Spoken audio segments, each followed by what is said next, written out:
game, everyone. This is Rich Ramon, and you're listening to Still Toking With. Yeah.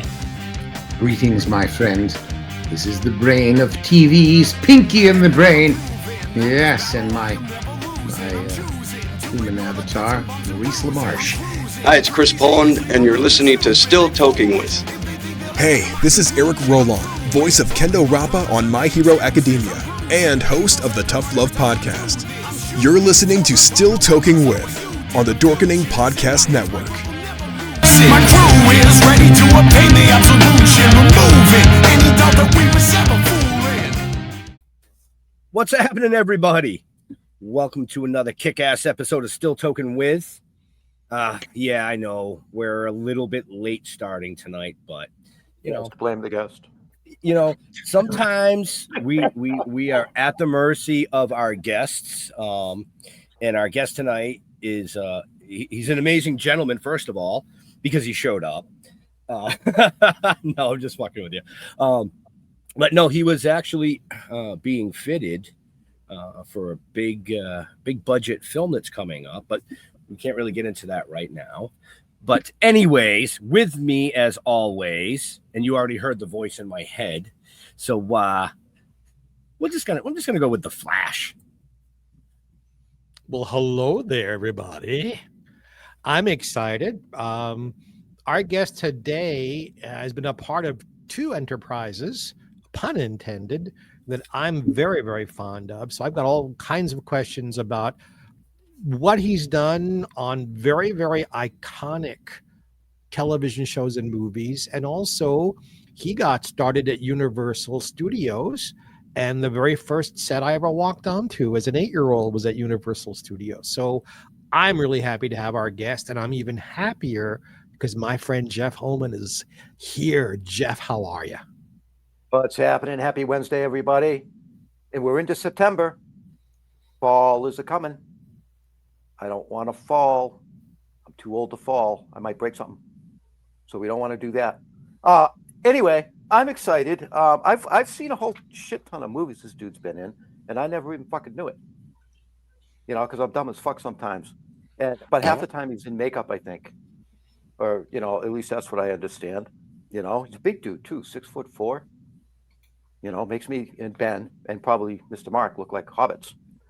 Dude, you know? 5'3" makes me look like a fucking hobbit. Shut up. well, true that. And you even have fur on your toes, so you know. Yeah. Well. But isn't yeah, everybody? No, I don't you shave yours off? Nope. All right. That's enough bullshit from me. Anyway, let's bring him in, Mr. Douglas Tait. Hey, what's up? How you doing, Doug? Doing Welcome, good. Doug or Douglas? Or do you Doug. Do Doug. Okay, there we go. It's fine. Nice. Yes. He says it. He said it's fine, so he won't beat you too hard. No. That's okay. No, we're good. That's okay. I'll refrain from that comment that I just popped in my head. So, Oh boy. You know, I mean, considering he's got one hand already bent, how'd you burn your hand?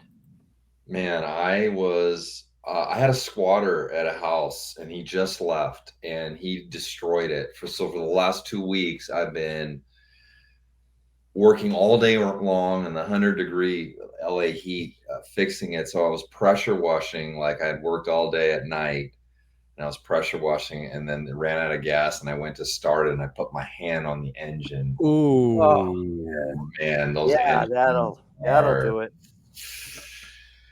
Not cool. Well, I learned my lesson though. That won't happen again. That won't happen. See, now being an actor, you know, and also involved in stunts, you could have came up with so many really cool ways that happened. Yeah, I know. I wasn't expecting to be asked. I should have had something better up the sleeve. Did you use the pressure washer to get rid of the squatter? I wish. I'm in California, man. It doesn't work. Well, right? I hope Isabel kissed it and made it better. Oh, let's not bring that up. And your hand too. That's a whole nother story. Uh-oh. Yeah. All right. So anyway. Wow. Okay. Yeah. So, Simple jokes. They're just simple jokes, really, boys. Come on. okay, so I Yes. want to. The first question I want to ask you, because I'm really, really curious, how hot is a Sasquatch costume? Sasquatch costume is extremely hot. Extremely. I mean, I literally am sweating in that thing from the moment I get that thing on till I take it off. Even in cold, it's hot. But when I'm in hot, whoo, brutal. Wow. Yeah. No internal fans or anything in that thing? No, there's no fans, nothing, you know. They'll put a fan on my face in between takes or something like that. But it's a beast, you know. It's Well, it thank looks God it. it's not heavy though. It's not heavy like some of these other ones I've worn. Well, you're not the Okay. first Sasquatch I've ever met. Wesley Ure and Kathy Coleman are dear friends of mine from the original Land of the Lost. Were you a Oh, fan of the show when you were a kid? I did like the show. I saw reruns of it in the 80s. And you know, it's so cool because I'm still friends with Sid Croft. Great Yeah. guy, so funny. He's in his 90s now, still traveling, doing stuff. I was just He with was him a the- couple of months ago here. Oh, I love that guy. He's such a good guy. He is. He was the creative. Marty was the business guy. Yeah, I liked the show. I thought it was silly and funny, and getting to play a Sleestak was pretty cool. You know, iconic character. You know, Right. pretty neat. Yeah. Now that outfit was rubber, wasn't it? Yes, that one was rough. You know what was happening is we were in that thing all day long, and our hands were swelling up and our feet because of the pressure of how tight they were. We used to they had a tub of KY jelly that we'd have to put ourselves in and put on the inside the suit to get that thing on. That's how tight it was. Wow. That's Nope. Nope. Too easy. Too easy. Nope. way too easy for that one. Yep. That's how it went. Wow. Okay. So, All right. You know. Yeah. Started off a little rough with that. So, Yeah, a little bit. before we went live, you told us, you were doing a fitting. You want to tell us a Yes. little bit about what that's about? Yeah, so I am shooting Bollywood's biggest budget movie of all time. It's the director's name is At Lee, and it has a couple of big names in the Bollywood industry. I forget because I don't know them, but apparently they're Tom Cruise status. I go in the next few weeks. I fly up in a few weeks to shoot that. So this was my last fitting. I'm the villain, and it's an action sci-fi movie without a title so far. Yeah. Awesome. Do you enjoy playing villains? You played so many of them. I do, but I don't enjoy characters like this. It started smaller and it got bigger and bigger and bigger, and now it's a heavy one. It's a heavy one, and it's on lifts. I am in makeup. It's not an animatronic head. Animatronic head's even worse, with the servos and stuff. It's Right. like 10 times heavier. You can't see, you can't breathe. I've done several of those. This one is a makeup, but the body is he's an 8-foot tall thing. I'm on lifts and stuff. Wow. So those kinds I don't like. Playing more of a villain where it's me being the villain and not in that is fun though. Well, you are versatile because you have, besides playing villains, you have also played a fairy. I did? I did play a fairy. I don't even know. In Hellboy. Oh, yes. That's right. I'm like, wait a minute, racking my brain. That is right. He was. Yes, and that was an animatronic head. That was brutal. Oh my gosh. That's a tough one. But you've been doing this since the big. I mean, how lucky to come right out of school and at Universal play Frankenstein for the live shows. That's a big Right. deal for most starting Right. actors. It was it's a really cool story that I've told before. But when I was 12 years old, I went to a friend's birthday party. I grew up in LA, and I saw Frankenstein performing, making people laugh and scaring, which I loved. Halloween and scaring. I loved, comedy. So I said, I'm going to get a job doing that when I'm 16, and I did. And then I went on to play the Wolfman, Phantom. I played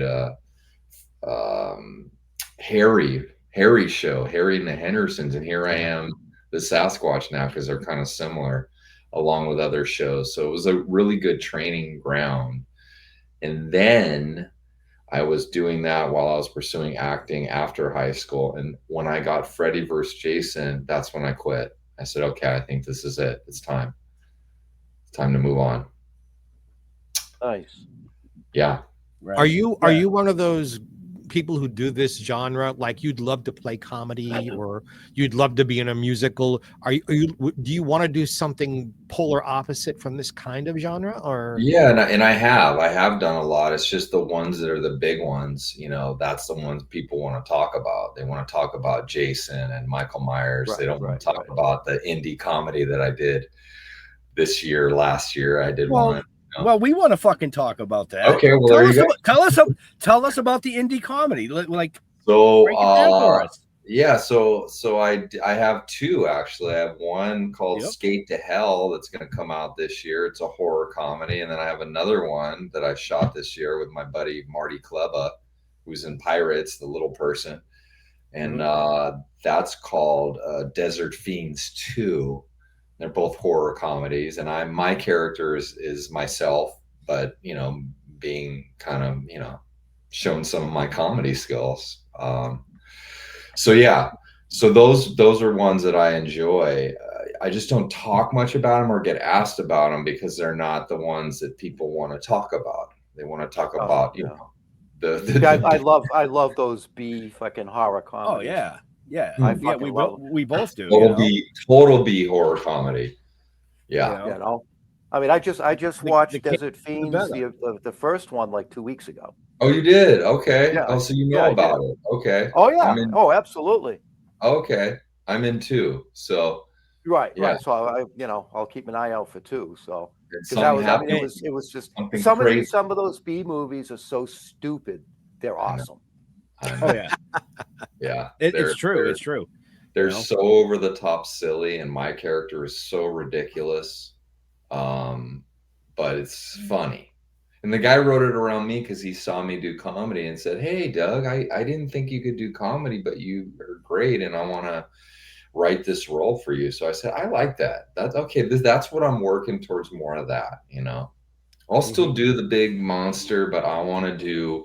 Those took over for so long that I had to kind of step away and go, wait a minute, I'm not going to be doing that for every indie thing that comes at me. I want to let them know, hey, I'm an actor, because people forget, even though I consider those roles acting too, people don't see you that way when that's all they've seen you as. But I started as an actor, like I said, in high school. So it's nice to start getting back to that and have opportunities too. Well, Abbott, go ahead. You go ahead. Do you think that's because of your height? I mean, you're 6'4", and to play like these bad dudes in these movies, they want big dudes. They do. But I think for me, what happened was I got so much work in it, and I was happy about it because I was making a good living. But it kind of took over for so long that people forget that, oh, you can actually act out of makeup. Because I get those comments. I go, oh, you can like you deliver lines. I'm like, yes. What do you mean? Right. I'm an actor. What are you talking about? Just because I've done a bunch of these doesn't mean that I can't do stuff out of makeup. And stop sticking a mask on my face and making me grunt. Yes. Look, it took Fred Gwynn a long time to reinvent himself after the Munsters, because all they saw was the makeup and the height, and he had very similar problems to you with the costuming and it's a real thing. Almost fainting from the heat. There's been a lot of actors that have gone through the similar things. I mean, for instance, Spencer Wilding. You know, Oh, yeah. you know, we're very good friends with Spencer, and I was just with same him. thing. Great guy. Yeah, you know, same. Ron Perlman. I talked to Oh, Ron sure. Perlman.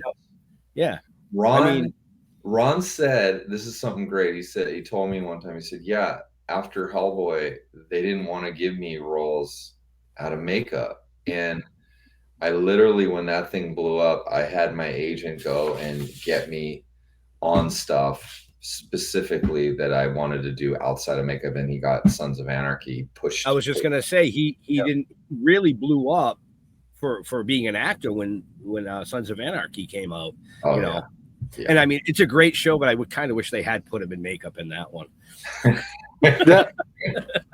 but Ron is a handsome, really talented actor, you know, apart and aside from this kind of stuff. Right. He's a very talented actor, a very talented actor. Right. The moral to these comments, folks, is that even though these amazing gentlemen are behind masks and behind, you know, makeup and animatronic heads, they are really actors, man. So like they can do those other parts. But that's the thing. That's what I say is also, like, when I'm developing one of these characters, I'm developing it as an actor, thoughts as an actor, not as a guy doing stunts in a suit. Right. It's like, no, I'm thinking about the character. How does he move? You know, what's going on in the scenes, and you know, it's coming from an acting mindset. Yes, I'm doing physical things, but it always starts there, you know. Right. So Doug Jones is another one, you know. Doug Jones. Yeah. He's a great actor.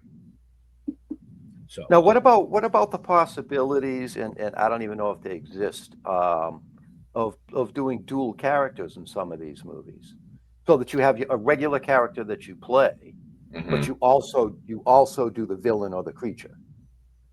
Yeah, I actually do that. I actually have been asking every time now, where if I'm in a makeup and they have a smaller role that doesn't conflict with that character, to throw me in, and it happens now. It happens where I'll play like a security or a cop, or, you know, something that fits the look where I'm already there. But yes, I definitely have been doing that for a few years, like suggesting that. Sometimes it doesn't work, but if it does, it's great, because then I'm you know, doing a regular role and playing the thing, and it's not a conflict. So, and you're already there, so it should make it I'm already there. Right. So yeah, that's a great thing you just said. That's what I've been working towards. I actually have that. They always ask for that. I have my agent tell them that if there's something that fits, or if I read the script and I go, oh, who's playing that role? Like, let me see if I could do that. I'm not in those scenes, you know? Right. So, yeah. If I may geek out with you for 1 second, like my friend Rico Anderson, you have been part of the Star Trek universe. Yes. And I'm old enough to have watched the original series at night when it first aired, and I've always been a Trekkie. You did the 2009 film with Chris and Zach. I've heard conflicting things, that it was this brilliant, wonderful shoot, and I've heard, there was tension on the set. What is your version of the I did not see tension on the set. I've had a good experience. I actually met glad to hear that. Chris Pine, and I met Chris Hemsworth on set. And I don't know if you know the story, but Chris Hemsworth auditioned for Kirk. And they liked him so much that they offered him that dad role. But I had a great experience, because I was with Chris Pine and Uhura, Zoe. All my scenes were with her and him. And JJ's just an awesome guy. He's got so much energy.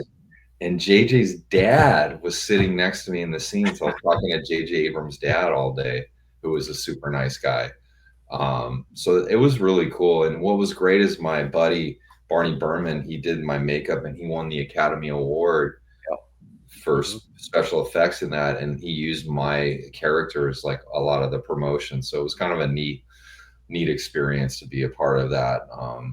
And the makeup was so good that when I walked on set, people looked at me and looked away because it looked so human the way it moved. They thought I was like had some sort of a deformity or something. Well, that means you had wonderful craftspeople doing their jobs. Absolutely, because it blended into my eyes, my real eyes. So you saw these human eyes with this face that hung down to here, you know, pretty neat, long face alien. Wow. And I feel old. I feel old because I work with Chris's father. Before you guys, before you guys made that film. So no way. What? Well, he was on. I remember him from Chips. Yeah. Is he still around the biz? Yeah. Oh wow. Yeah. Okay, I didn't know that. Yeah. That's so cool. Real quick, folks. You know, we've talked a little bit about what Doug has done and things that are coming up, but next weekend, I had to look at my calendar because I'm a little old and, you know, nerve. Next weekend, he's going to be at the Tidewater Horror Convention in Virginia Beach. I'll tell you, Jeff and I have had the pleasure of being guests at multiple shows that Billy and Brian have done. Amazing shows. You won't be disappointed as a patron. You won't be disappointed as a guest. Get off your ass, get tickets, go out and see Doug, get some autographs. The hand he burnt is not his signing hand, so everybody's good. It's all good, you know. And if you want to know more about the independent things that Doug was talking about, just check the show notes up above or down below, depending on where you're watching or listening to us. All his stuff is there. Okay. I also have a movie that came out last year that I directed and play the villain in. So I'd love for people to see that. It's called Angel Baby, my directorial debut. It's a thriller. It's independent, you know, but you know, I'm proud of it. It was a labor of love, not an easy thing to wear so many hats, but it's out there right now streaming. So check it out. Where's it streaming? So people, it's on Amazon Prime, Tubi, almost all the stuff except for Netflix. It's not on Netflix. And nobody goes on Netflix. They don't pay enough. You know, 3 cents is not enough money. I know, right? Well, So I'll have to check it out. You said it's a thriller. It's a thriller. Yeah. Yeah. Nice. Yeah. Rebecca De Mornay has Rebecca De Mornay in it. Daniel Roebuck. So Daniel Roebuck. Yep. Nice. I'm just gonna throw my show notes in the fucking trash because every time I try to ask a question about something, he already answers it or you guys steal it. So I'm just gonna sit here and look. I'm just gonna sit here and look pretty tonight. You do that so well, Douglas. Have you ever been to a stage show or a film or a sitcom and went, "Oh, I would have loved to have played that part"? Is there something out there like you just jonesing to play? You know, it kind of goes back to the stuff out of makeup, you know, where, you know, I'd love to be on a series. I've been on several series, but I've been in makeup when I've been a regular. I've done series out of makeup. I was actually, I was on Sons of Anarchy. I had a part on Sons of Anarchy, but it's one day. I would love to do a ongoing show playing, you know, I don't have a specific character, you know, it could be a detective, fireman. It could be, you know, just a regular guy. A freaking basketball player. That's, I see, there you go. See, this guy did his research. I actually started my career playing, doing basketball commercials. That's what got me my SAG card, got me in the industry. Yeah. Basketball coach on a show. Right. You know what I mean? Yeah. Right. Comedy. More of that. So it's not a specific role. It's just more. Do me a favor. Do me a favor and stay away from the freaking soap opera shit. Yeah, no. Soap operas they're done. They're not really. I mean, I've heard he said he'd do porn too, guys. So you know. soft. So, soft porn. That's not right. hardcore. Yeah. Oh, okay. The Skinamax versions. Yeah, he's got the head for it. But I would like to come back to also to play and get inside those masks again, Jason and Michael Myers. If that came up, I would love to do that again. Well, So, they're iconic. I mean, those are. yeah, those are ones that I would never deny. I mean, I would love that also. Yeah. And to have a film that crossed over both characters, that was special. It is special. And you know what? When it, I've been doing conventions now for since 2011. And 10 years in, Freddy vs. Jason came out in 2003. When I started the conventions with Freddy vs. Jason, people were like, oh, yeah, it's cool. Yeah, that was a good, fun movie. Now that it's been 22 years, you got kids that saw it, and now they're adults, and the feeling of it with them is different. It's iconic. It's just a different experience when I talk to them. A lot of them say, oh my God, that was my first one. And I'm actually the last one to work with Robert Englund in his full makeup in a movie, which is, I realized a year ago. And I was like, wow, that's special right there. Right. So yeah, it's a very cool thing. And I don't think you'll ever see it happen again. And two studios trying to come together with rights. It took 10 years to happen. And if it did ever happen, it's not going to be Robert Englund. So it's just not the same. Right. I mean, to me, it's like, oh, really? Another Halloween movie? Oh, really? When they're gonna, it's money, I know, but they're good. I mean, because you were in Halloween Kills. Yes, I was the stunt double. I didn't get to play him in the whole movie. James Hugh Courtney did, but I was the stunt double. So I did get behind the mask, but I want to play him in a full movie. But it was iconic to get on and be on set and be in the mask because I'm such a Halloween fan since I was a kid. So that was really surreal to do that. So speaking of Halloween and the mask and things like that, Jeff and I are going to be at the Maine Paranormal and Horror Convention this coming weekend with the original OG Tony Moran. Yes, they actually contacted me. I got someone that was asking me if I wanted to do that. You should have. You would have been able to hang out with us all weekend. But I was already at Tidewater. I had a different one. I'm at a different show. I'm in Kentucky this weekend. Yeah, because that's this weekend. Yeah, that's this weekend. Because CJ Graham's going to be there too. Yeah. I love CJ. CJ's going to be there. Guy. Nancy. Yeah. Part 6. We've Jeff and I have had the pleasure of touring with those gentlemen and ladies on numerous occasions. So it's always interesting and fun.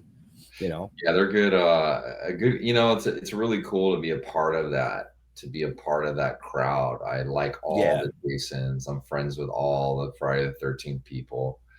It's just a fun, reunion every time we see each other. It's really neat. Oh, are you familiar with Jason Brooks? I know who he is. He did the fan film, right? He did a couple. They've done a couple of fan films. Yep. Yeah, I think we've met at a con, but the one I'm in is the Never Hike Alone 2. Never Hike Alone 2. Yeah, I'm in that one. Have you seen it? Yep. Do you know what I did? Do you know what happened? Oh, yeah, because you didn't know. I watched all of those. The Vengeance 2, the Rosebloods, Never Hike Alone. Well, I played a sheriff. All of those. I played the sheriff in it. I played the sheriff, and something happens to me in it. Jason does something. Uh-oh. I'm gonna have to go watch that again. Yeah, there's a little Easter egg. That's the hard thing. I mean, I watch a lot of horror movies. I watch a lot of indie stuff too. That's cool. And when you start watching all of these, films like that on YouTube, and the Vengeance 2, the Rosebloods, Never Hike Alone, they all start merging together after a while. Yeah. You know what I mean? And it's like, okay, which movie was that? Oh no, that was this movie. Yeah.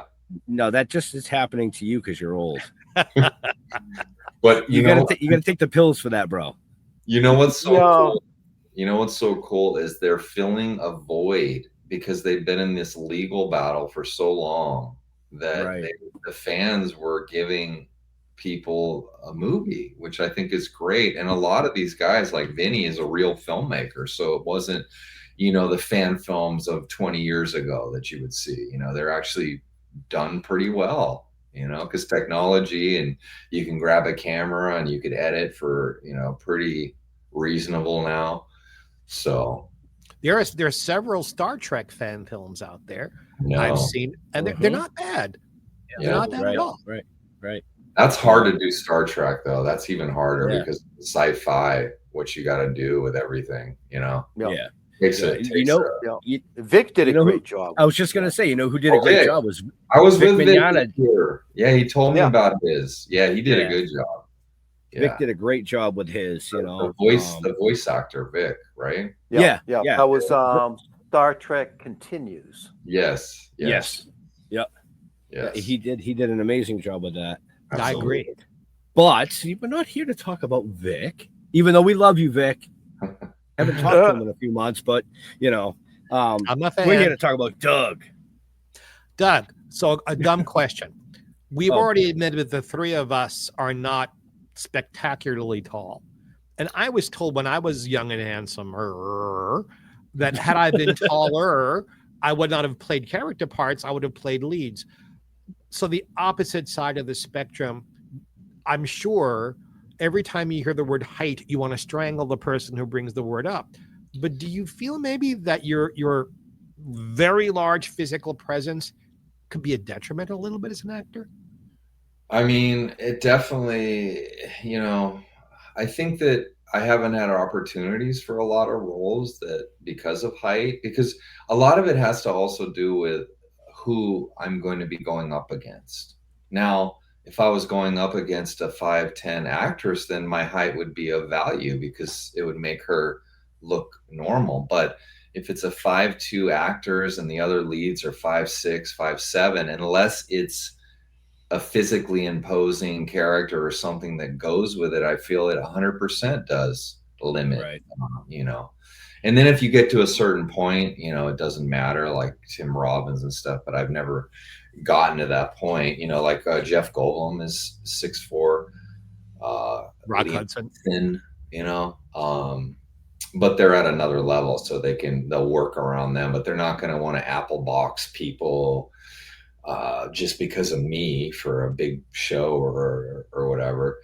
But at the same time, I wouldn't have played these characters without it. Right. So I have to remember that, because of height and athletics and this and that, it gave me these other opportunities, and that's pretty much why we're chatting, because of them, and why I'm doing conventions. So, it's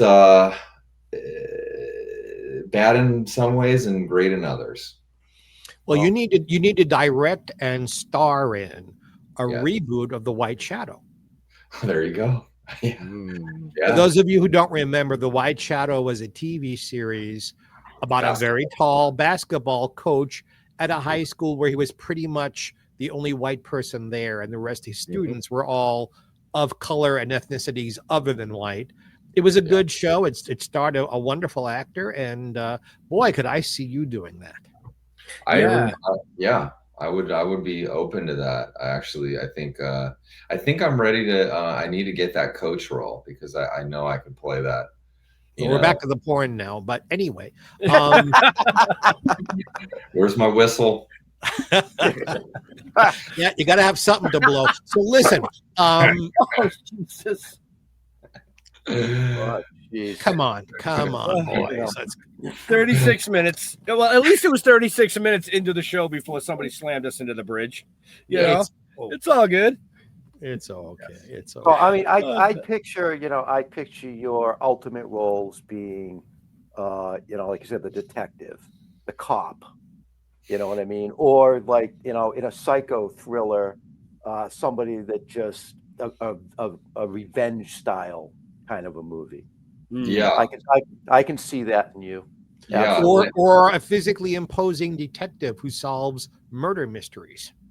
I am next week. I am doing a movie in Calgary, and it's world record most kills. I was going to bring that up. Yep. Blue collar killer. And it's called Until There Is One. Correct? Yes. How'd you know that? Yeah. we do our research. Nice. Yes, we're shooting next week in Calgary, and then we have a shoot in Toronto towards the end of October, and then one in Vegas. So Nice. Guinness Book of World Records is involved. It's an Indiegogo one where people are paying from all over the country to be a part of it. So it's kind of cool. We'll see. Yeah, Guinness is now is the record in a certain category? Because I looked that all up actually today. Yeah. And the most kills in a movie was over 300,000. What? Yeah. What's that? Okay, then they're not aware of this because it's got to be different categories. Those kills were CGI computer generated. Was that the Joe Castro one? I believe actually it was Lord of the Rings. Oh, jeez. With the army. Because of all the army and battle with the armies. Yeah, the battle scenes. Yeah. The other one on that list was shit, what the hell's that? They just came out with a new one. The one with the plane and the kid freaks out. Final Destination. Oh, okay. Now I'm like, because that had like 128 kills or something. Okay, yeah. So the category is horror movie, most kills in a horror movie, and we're gonna go above. But the one that we were basing it off on was a Joe Castro, where it was a lot of CGI kills and things like that. Okay, yeah, because it was all broken down into weird segments, and it's like, okay, 300,000. Okay, yeah, I could see that. CGI, that's a lot. That's a tough one to break on that. See, I would have thought not though. You just get a bunch of football stadiums and electrocute everybody in the stadium all at once. It's So what's 3 stadiums, you broke the record. I mean, come on. I want to know the storyline on that though. That doesn't. What's the storyline? The dude's just a psycho. I mean, it's pretty simple. He thinks he's Thomas Edison and is getting there you go stealing.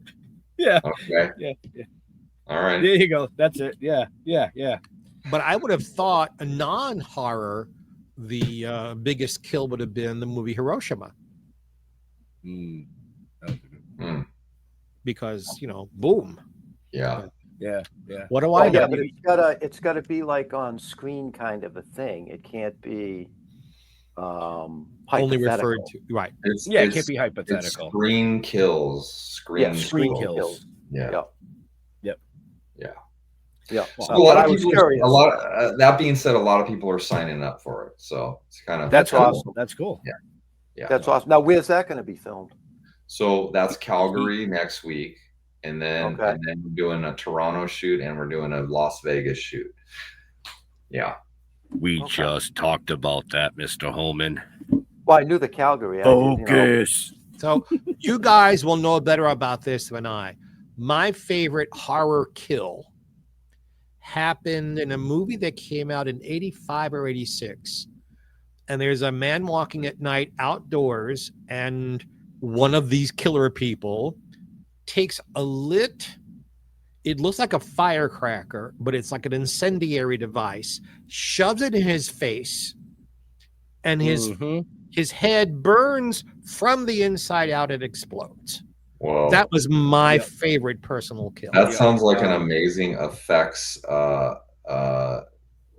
done gag that like really took time to really do practical. I know the movie. And the reason it resonates with me so much, if I can, for 15 seconds, talk personally, my little brother was killed. A bunch of the guys from the neighborhood, we went out to the movies just to take our minds off. This was the movie. It was hugely bloody. People were like running to the bathroom, throwing up. And the 3 of us who were his brothers sat there and laughed. Wow. Because the horror of what we were going through it was like this was comedy relief for us. Wow. Right. Interesting. And I think horror movies can do that. It can take your mind off your troubles.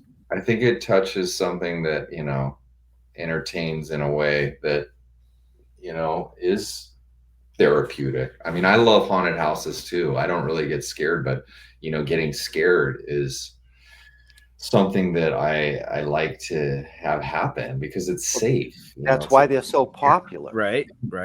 But you know, going into it, you're not going to get hurt or killed. So, you know, you're going to get, Right. You But never still know pull your feet because up on the couch. right. Manor, haunted house. You know, I was going to say, you know, haunted and horror and things like that. Annabelle Comes Home. There's one I'm in. Yep. You know, as a werewolf. Now that makeup job must have been incredible. That was, and you know what's crazy is I saw it today because it's the shop that's doing this made that werewolf, and I was over there today. They're Fractured Effects, Justin Raleigh, great shop. I mean, they've done so much great work, but yeah, that was a fun one. And a cool story on that is I auditioned for Swamp Thing. It was between me and another guy, and I didn't get it. And the producer called me and said, Doug, you were right there. It could have gone either way. The head of the studio just decided on the other person. He said, but we're definitely going to work together. And literally 6 months later, he calls me for Annabelle Comes Home. So it was kind of cool. It's a James Wan's company, Atomic Monster. So they're a really good team. I really like working with them. So that was fun to work with James Wan because I'm a fan of The Conjuring. I love his work. I think it's really scary. And I love all those movies. Yeah. Well done. Yeah. So well done. Yeah. Do you have Annabelle's actually going to be in Maine with us this weekend. I heard that. I heard that. The real doll, right? The real doll. Yeah. Last tour. Yeah, that's so cool. And it's a Raggedy Ann. I know people think it's a Raggedy Ann. They think it's the other one because of the movies, but no, it's definitely a Raggedy Ann. Let me tell you. Yeah.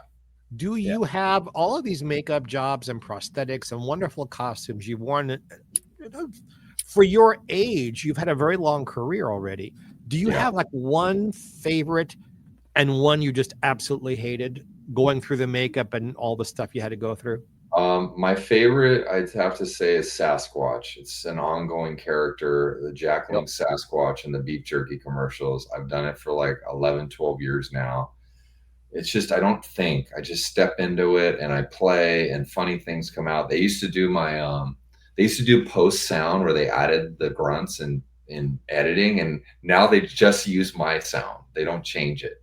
So funny stuff comes out in the moment, like, oh, you know, and it's just, you can't add that because it just came out because of whatever was happening. So that's cool. You can't Foley that in. You can't Foley that in. Yeah, people don't understand. It's just for comedy. But that's still an ongoing gig for you, huh? They're still making commercials. Yes. We have new ones that came out 2 months ago. My buddy's in it with me. I got him in. Kurt Carley, he plays a Abominog snowman, and we're like stepbrothers fighting, playing in snow. It's really funny. You could look them up on YouTube. Shooting more in December.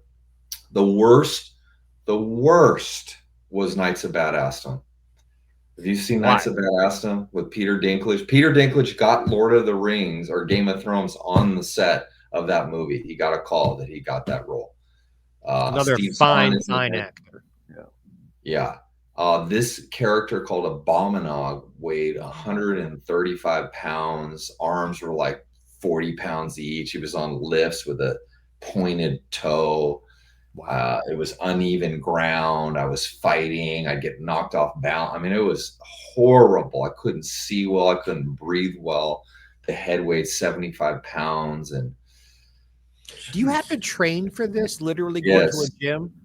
Definitely train for that. I mean, I always keep in shape, but that's one of the ones once I got in and I said, oh man, I'm going to have to work on this shoulder because of the weight of the arm. They want me swinging. I'm going to have to do things because if you're going to the gym doing this and this, that's not the same.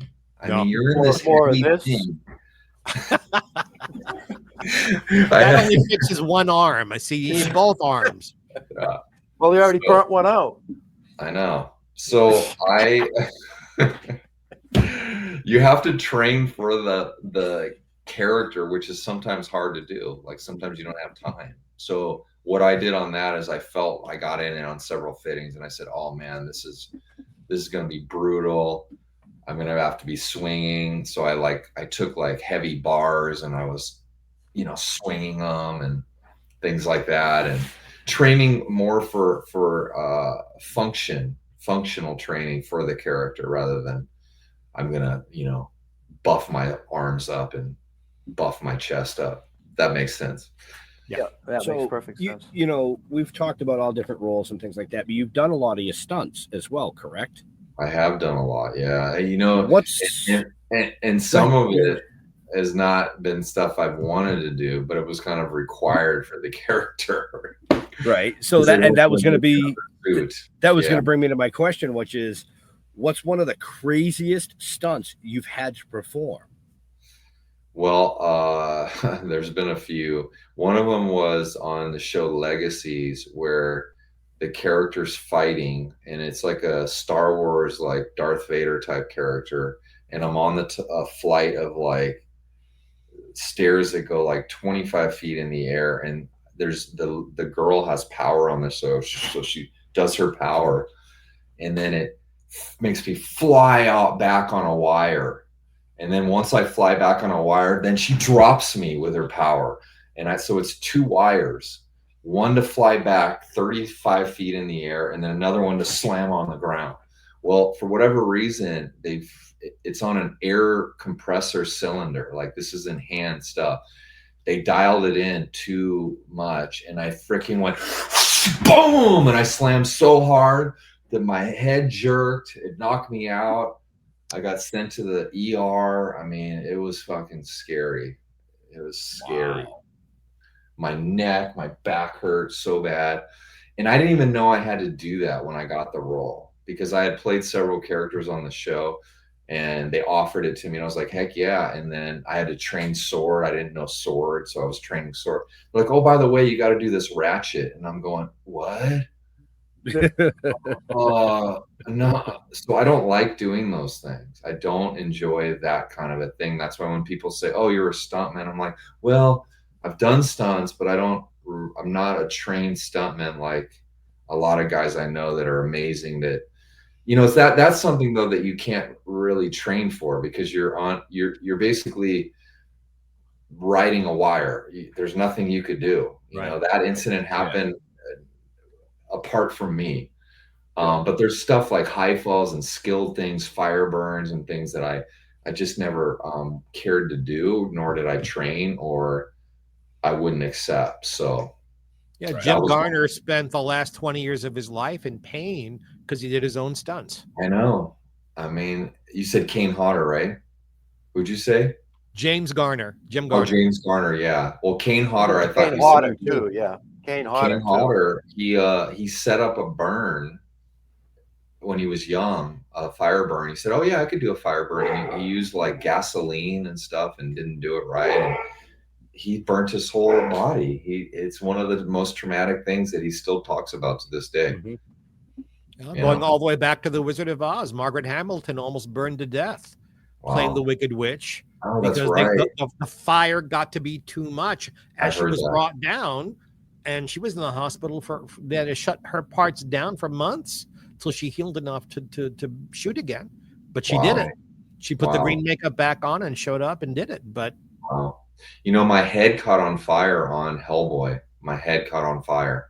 We were shooting in Bulgaria, and the voltage is like 220. And when they charged it, it overcharged it. And I started smelling smoke. I'm like, what's this? And then I'm going, and smoke is billowing out. And then Mila's like, get that fucking head off him right now. She was so pissed. It's like, thanks, Mila. Thanks for standing up for me. Oh. So is there a role that you would just absolutely never play?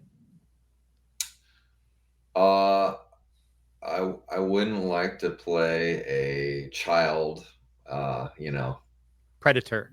Yes. Yeah. Okay. Good. Yeah. Thank you. Yay. Good Good answer. Yeah. I like that's a Yeah, good good answer answer. right there. Yeah, that was a good That's answer. not something that I'd want to play. I just don't. It's just so bad. I just don't want to be associated. But with that. You'd play a big dick or something and be an asshole. No, I could see him Yeah. playing an inmate in a prison that kills all the fucking that I child could predators. do. Yeah, That would be cool as shit. Like I could see you grabbing somebody's face and just being like, "Wah," right through That the I fucking could definitely bars. do. On Sons of Anarchy, I beat the crap out of Kurt Sutter, who played Otto on the show. Yeah, I was a skinhead in on that show. But yes, I would definitely do that in a role. Was that the scene where they took his other eye? Yes, that's it. That's I thought it. that was- Nice. I thought that was you. I thought Nice that was you. call. Yeah. Yeah, everybody that knows the show, when I tell them that scene, they're like, "Oh, dude, you took out his good eye." Okay, yeah. Yeah. So no child predator and no bottom and gay porn. Other than that, you'll do anything else. Exactly. So to all our indie producer friends out there, that jail one, that could be a good click. Somebody should write that. Intense. Calvin, Jason, one of you guys, Pete. And that's one thing that I've gotten pretty good at, is doing fighting for film, because fighting for film is different than fighting, selling angles and camera angles and things. Oh. Real fighting is actually not good for film. Like, people that are real fighters, yes, they could learn it, but it's not the same. You gotta show the hand, and you don't do that in real fighting. It's unless you're doing like a boxing movie where you keep it tight. But that's something I enjoy doing. I enjoy fighting and physical. I just don't enjoy the big stunt stuff, Yeah. Now you didn't you do stunts on one of the Indiana Jones movies? You know what?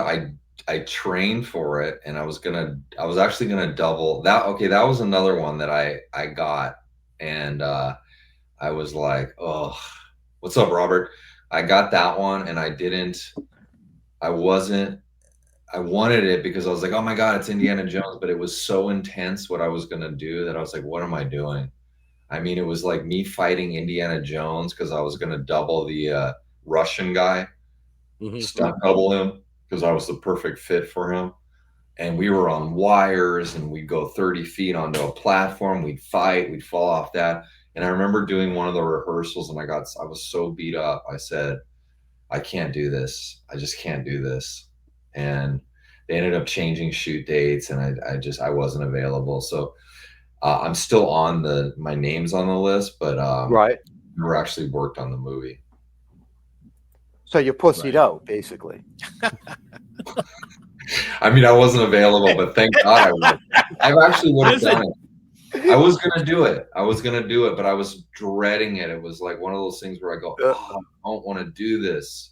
I was scared. He's gonna punch me if he ever meets me in person, huh? Oh, but I was just gonna say that. I was just gonna say, like, we already know that Jeff Witham from Maine Paranormal and Horror Convention reached out to him about this year. We already know we're slated there next year again. Yeah. So Doug could be there next year, dude. And folks, if that happens, or if we can get him into Vermont Sci-Fi and Horror Expo, because he would do good there as well. I was also on Mandalorian too, and I was on Picard, Star Trek Picard. That's right. That's right. Yep.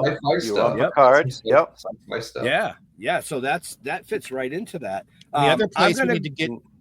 So let's say the other place we need to get you into, sir, is the Hollywood Museum, because there's all kinds of horror stuff there that is right up your alley. And the next time they have a horror event, I will make sure you get invited.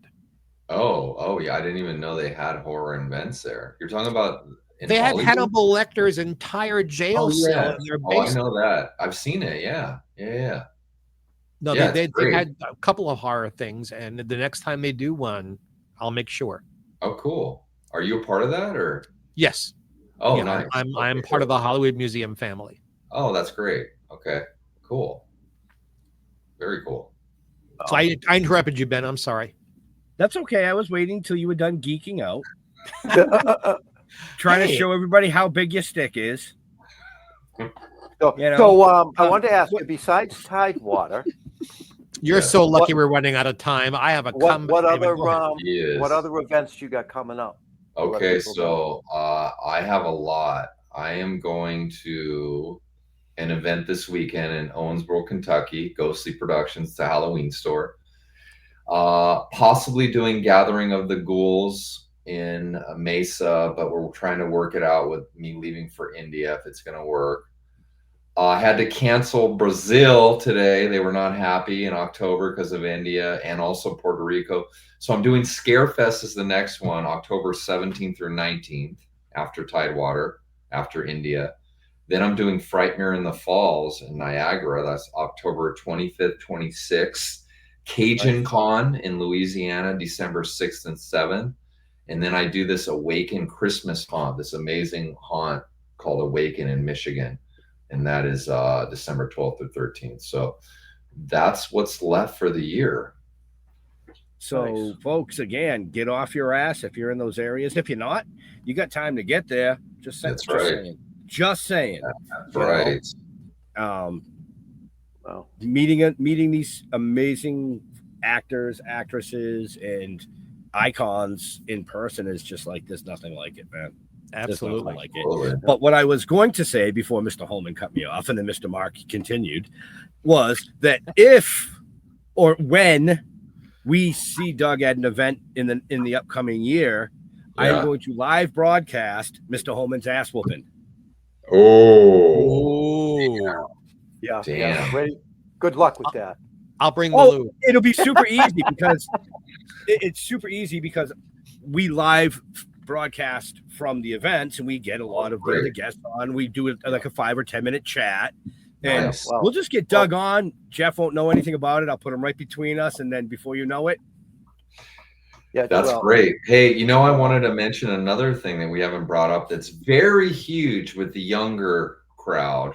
Maybe not this crowd right here, us four, but Five Nights at Freddy's 2. I am one of the characters in it. Coming out December 5th. So Blumhouse's biggest hit of all time was 1. Biggest grosser, if you can believe that, with all the films they've done. So 2 is bigger. Excited to be a part of it. So I think it's another cool character to add to my roster. I'm excited. Absolutely. And I have another movie coming out that's here's a very scary one. I just got a new trailer today. They screened it recently. Baphomet Seance. I'm a part of this movie called Baphomet Seance, which was an old documentary they were trying to put out in the 80s about a cult, a recruiting video. And somebody got the negatives and re-edit it. I do the voiceover on it, and it's very creepy. Yeah. Baphomet Seance. You can check out the trailers if you are so inclined. Oh, okay. So, what's your favorite horror movie? My favorite one as a kid was Halloween and Exorcist. Yeah. Nowadays, I'm always been a Halloween fan. I brought up The Conjuring are really some of my favorite. I just love what they've done with those. I just love the look. Right. I actually was stealing a lot of not stealing the scenes. I was stealing how they shot things for my movie just because I was such a fan of it. What camera did they use? Okay, I got to get that camera. It's not stealing. It's how you learn. Absolutely. The other side of the business, Absolutely. Which I thought I knew, but until you actually get into, you're like, I don't know half of what I thought I knew, technical wise and things. It's a different world, Oh yeah. Just because I'm on set with it doesn't mean I know how to work everything. Right. So that's a whole nother beast. It is. It really is. We Jeff and I had the pleasure of when we did a couple of indie TV series down in New York, but we were on all sides. So we had to build the sets with everybody. We helped set up the lighting, helped set up the camera angles. I mean, Jeff was actually running the jib a couple of times. Wow. You know, so yeah, it's a whole different beast. It is. Than pretending to be somebody else or something else. You know. Yeah. No. I mean, it's a skilled thing, and the only way to get be skilled is to do it. And if you haven't done it, it's you could read a book, but it's actual experience is what. Yeah, hands on, man. I get people that come out from film school and they're like, I learned more on this movie than I did 4 years of film school. Well, experience, on hand. Yeah. Oh yeah, absolutely. Yep. Right. So we are a little over time. I'm sure Doug is like ready to chomp at the bit. He's looking a little hungry there. I am hungry, actually. So, and I know Mr. Holman's looking at the time because his dinner time is like now. So with that, Mr. Holman, any last questions for this amazing guest? Yeah, I'm going to go to my standard. Cats or dogs? Dogs. Why? I've never been a cat guy. I feel like dogs are more your buddy, and cats are very finicky. Sometimes they can be friendly, and then other times they'll ignore you. Dogs will come love you anytime of the night or day. Right. Dogs need more personal attention. So you like the pet that's more needy than independent. That question sounded loaded. I guess so. No, we've ignored your personal life completely. So don't worry. Actually, there are times when you don't want it though. When you're like, I'm tired. Can you just stop jumping on me? Yeah. Well, I have both. I have dog and I have cat. So all right. I can. The personalities and the nature of the two different critters it's 180 from each other. Well, I can say that I have a lot of cats right now because the squatter house has them all over my house. Oh, so I actually do have some. They're just feral and not friendly, though. Right, exactly. Oh, shit. So, and my second question, as the last question, is what do you eat on your pizza? I like mushrooms, pepperoni, olives, and onions, and tomatoes. All at once? Yeah. That's what I just said. All right, come on nice. now. Okay. It's my favorite. Let's mix those flavors. Yes, I agree. Right. All my faves. Nice. I'll never have pizza with you. Just pick off the mushrooms. Well, you guys are you're East Coast. You're East Coast, Yes. so you know your pizza. I'm LA boy, so On the West Coast, you have to add all those toppings because the rest of it sucks. Right. Yeah. Right. It's like cardboard. See, I won't eat a pizza unless it's from a good pizza place because I don't eat a ton of cheese, so I won't go to a Domino's or a Pizza Hut. It's got to be like a good Italian or something, Douglas, on Ventura Boulevard in Sherman Oaks, Antonio's. Okay. Go there for good pizza. I've heard of it. It's not New York, but it's good pizza. Okay, I've heard of it. Yeah. Is that your last question, Mr. Mark? No. My last question is, have you ever hankered to, or would you be willing to, play something completely opposite of your persona, like some sort of milquetoast shy guy who's bullied by others, or would you play a gay character? Yeah, I would, and I'll tell you what's funny. You saying that is when I did improv for 5 years ago, and what I realized looking back at my improv, every single one of my characters was very like, oh, I'm shy, hello, and I don't know why I would go to that. But looking back, I'm thinking, you know what? I was playing opposite myself, so I like that actually, being like a guy that's not, whatever people might see me as. I don't know what they see me, but I'm getting cast in these ones that are not that. So yes, and I would play a gay character, but I think nowadays playing a gay character, if you're not gay, is kind of taboo, isn't it? It used to happen more because there's gay actors, so why cast me? So. And there are monsters out there, but why cast you there? Because they can't take direction. There you go. Yeah. Have you ever hung out with a bunch of gay men? They can't take much direction either. So, Yay. so there it is. I got it. Wow. There it is, folks. Yeah. Doug is going to write, produce, and act in Bashed Behind Bars. He's a young child who's bullied, very shy, but also gets molested. And when he grows older, he goes to prison. It takes it out He on goes on a everybody. murderous fucking rampage. Wow, that's actually a script right there. But Yeah, first, I get but 10%. but first he rapes the guy, then he kills them. Oh, Now he gets to do You just all want of the it. gay scene. That's fine. I'll go with it. I'm cool with that. You know, We What can have happened? prison shower scenes. Come on. I was gonna say, what happens when he drops the soap? Well, the prison Um, soap isn't a bar, isn't it? A stick. Yeah, okay. All right. Boy. On that note, Boy.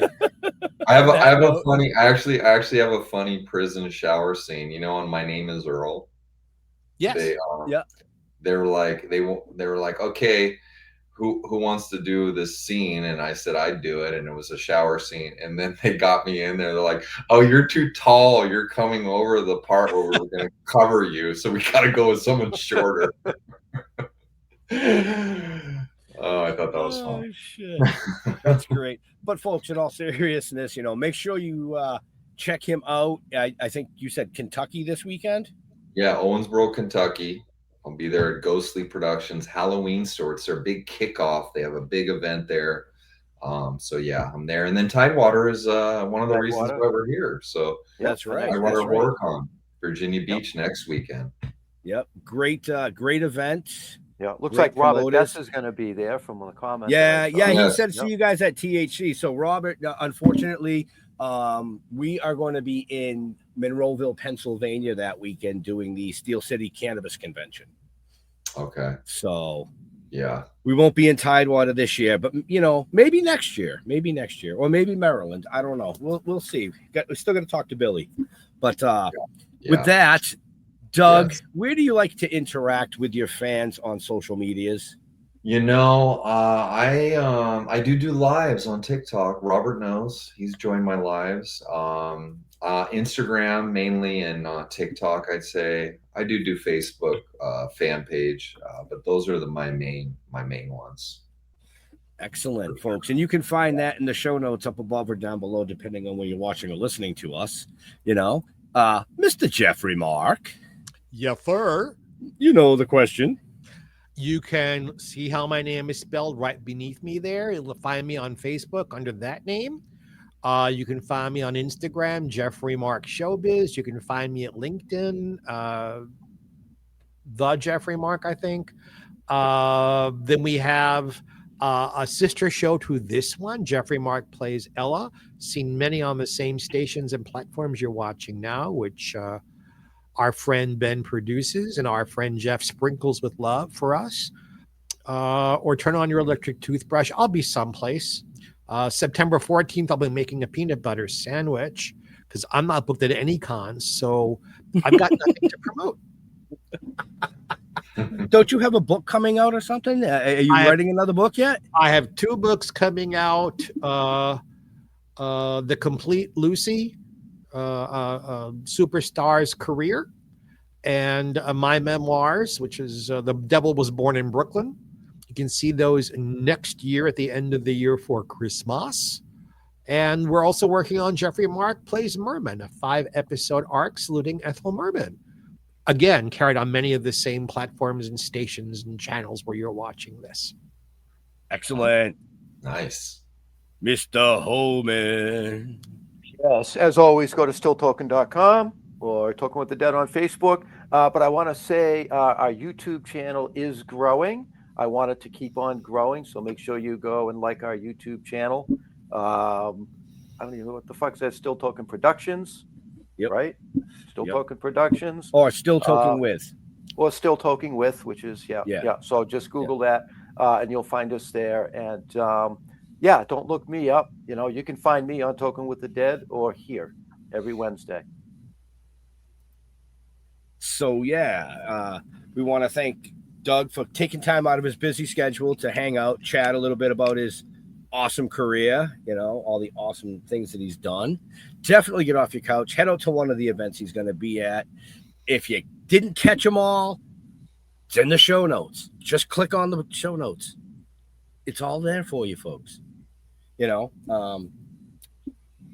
To all our veterans and first responders, we want to thank you for doing what you do so people like us can come up here and do what we do.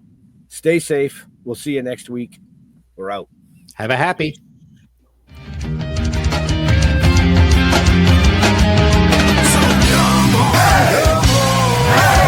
Step it off, break it down and lose it. Come on.